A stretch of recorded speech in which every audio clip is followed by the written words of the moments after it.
Hey guys, hope everyone is well and everyone can hear me. This session linking up with the innovations team just to show you guys what the innovation boys have been busy and what kind of projects we've been working on. So just a quick run through. I know everyone's seen the selfie onboarding app, and when we talk about SDKs, it's just the models that we've been writing for those SDKs. Let's deep dive into this. Okay, I just want to say thanks for everyone for listening in and tuning in. I know everyone's busy, but it means a lot to us guys that you guys are here. And like always, please like and subscribe. So when I talk about an SDK is a module or plugin or basically a package that we can sell by itself or use it as an internal source for our developers to create more robust apps. We created the Identity SDK, a mobile identity SDK, which I think a lot of people have seen when they come across us, when they come across the innovations table where they see us holding a bunch of IDs up and then showing it and extracting data from it. Okay.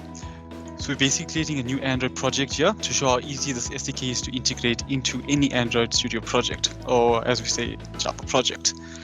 We've noticed that a lot of clients that we've tested their SDKs out with, it's very complicated, very robust, and it's not that easy to integrate into different packages.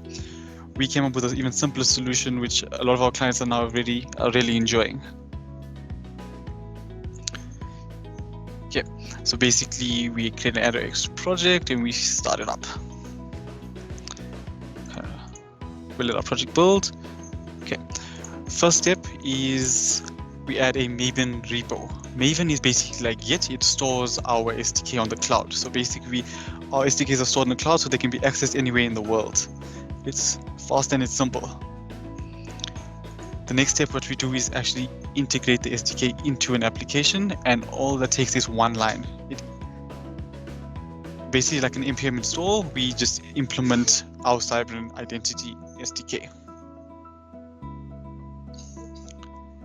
Okay, basically what we'll do is we'll just add a few buttons and just a way to output the data, which we'll show. So I'll just skip that part.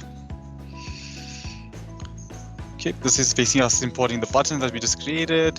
And now this is the context of how we actually use our SDKs in an app.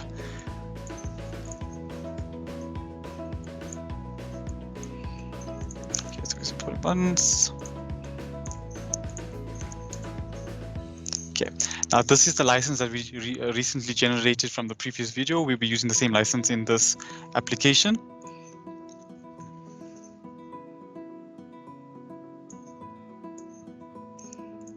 Okay, that's our license that we generated, so we'll be using that license, like I said.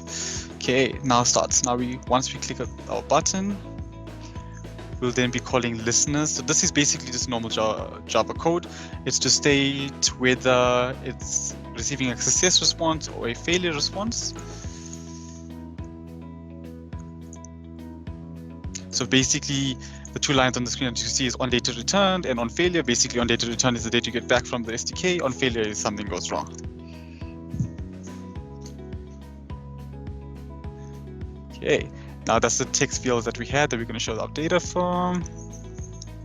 That's if it's a failure. Basically, we start the SDK by calling this line here. We pass to the license. We pass to the document type, which in this case will be the Greenbook ID. And we pass to the country of the document that we're going to support, which is South Africa. Okay, basically in these few lines of code, we've called an entire plugin or an SDK as we call them, and it can be used anywhere in the app or any app that kind of supports the structure that we have. Simple, easy, fast. We're running our mobile phone.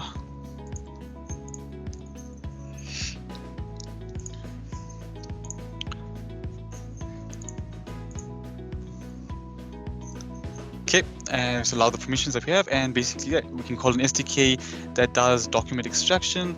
It does OCR in the background for us, as well as classification. As you can see, the data that comes back is of the person whose ID we scanned. This can be used in a majority of different kind of projects, products, and it's an endless kind of thing that we can use it for. A lot of the fundamentals that go into this thing are machine learning and NPL, neural language processing, and machine learning, as we call it. It finds vectors or coordinates within an image and it extracts that data. So that is it for the mobile version of this document extraction. What we did notice is a lot of people wanted to have a web version of this as well. So in the next video, that is what I'll be demonstrating.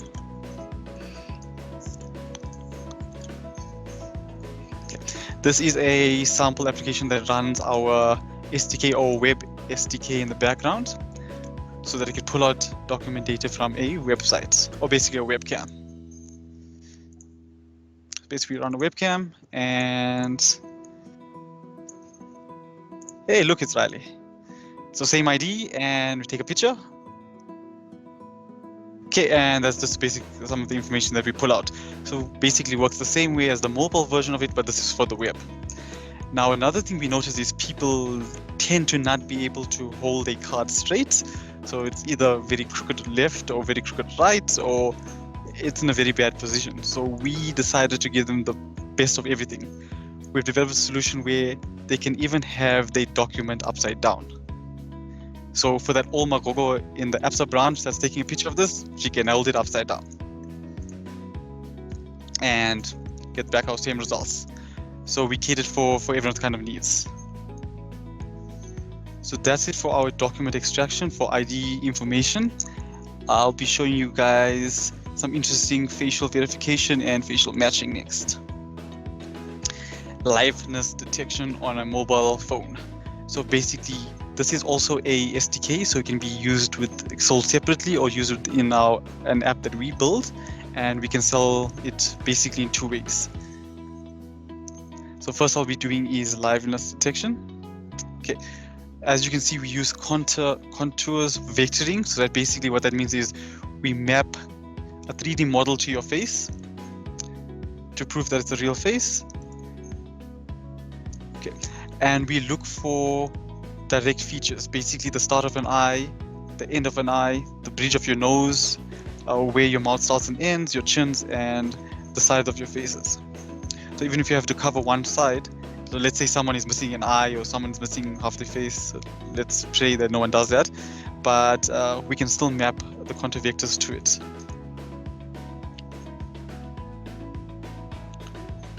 Okay.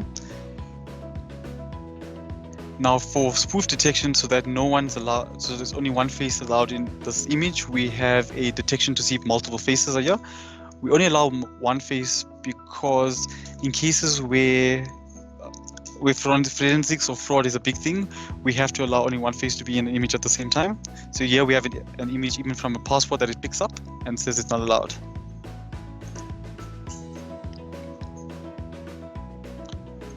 Okay, yes, Riley winking at everybody.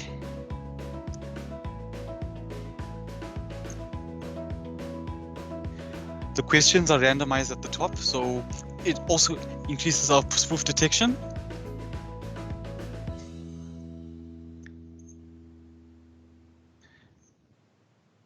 Okay, so as you can see at the end there, it counts down before taking the actual physical image, but if you move your face out of the camera, it says it's invalid. This is also due for a spoof detection and for security. Basically, it was built on, the liveness detection was built around being very secure.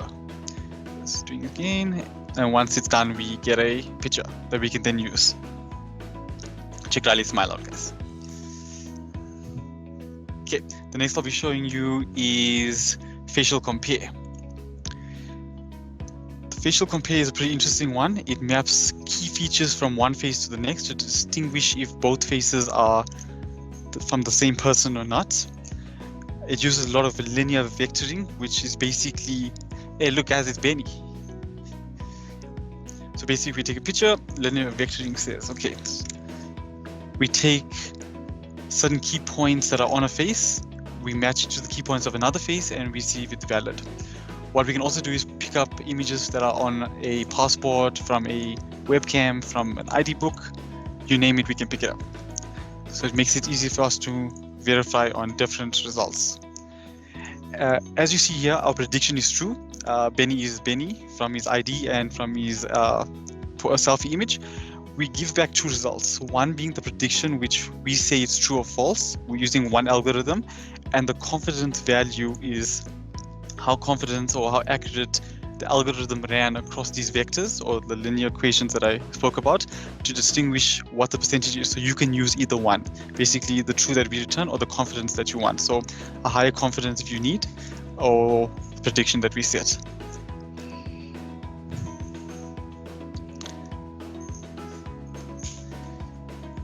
Next, we'll be doing another facial match. We'll be using pictures from a gallery. So if you have predefined pictures, and we'll be taking Mr. G. Hi, Mr. G.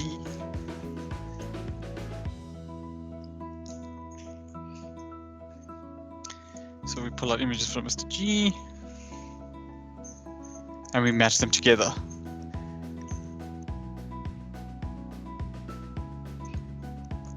This as well gives us a confidence and a percentage, and we can use either one of them. The last we'll do is take a picture of Mr. Riley, and then obviously a picture of Mr. Ben, and then see what the results come back as.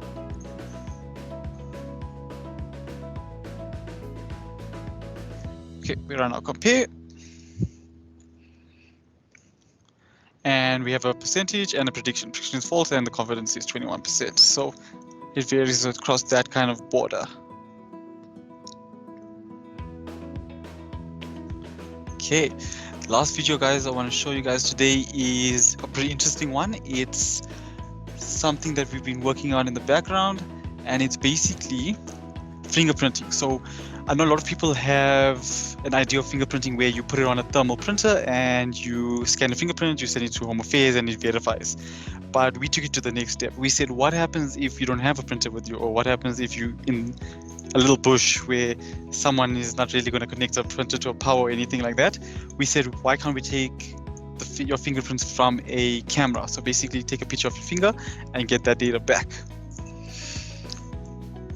So what we did was use contour vectoring as well and linear equations. And so I'm using big words here, but basically all it means is we did some very fancy image processing and got back some very interesting pictures. So that's just us changing the resolution of our settings. So these are settings that will be predefined in the SDK or module as well.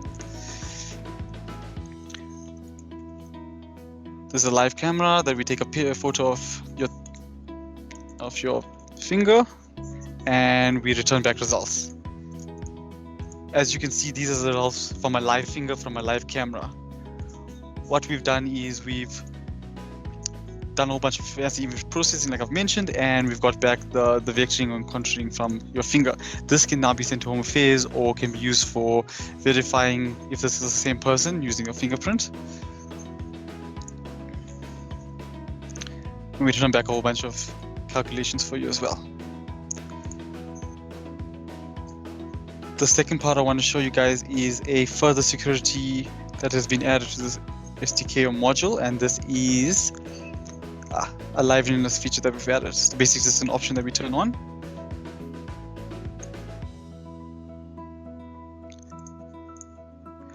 This works in a similar case as the facial biometrics. What happens is sorry, I'll just pause the video. What happens is it maps 3D print around your finger. It's not shown as how the face is, but it maps 3D vectoring around your finger, and then it determines whether it is a fake or not. So basically, you can't use an image of a fingerprint or a 3D model of a fingerprint. It takes much longer as it maps different points.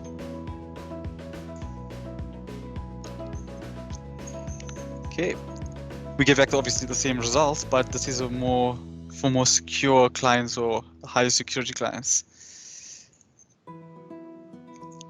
That's it. But in this case, we have a liveness confidence. So the lower the confidence is, obviously there's some kind of spoof going on in the background.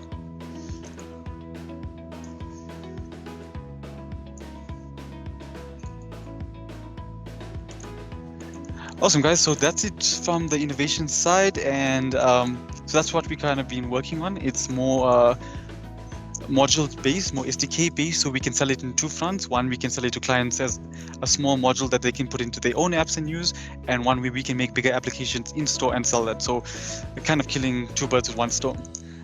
Thanks everyone for listening to us, and like always, please like and subscribe.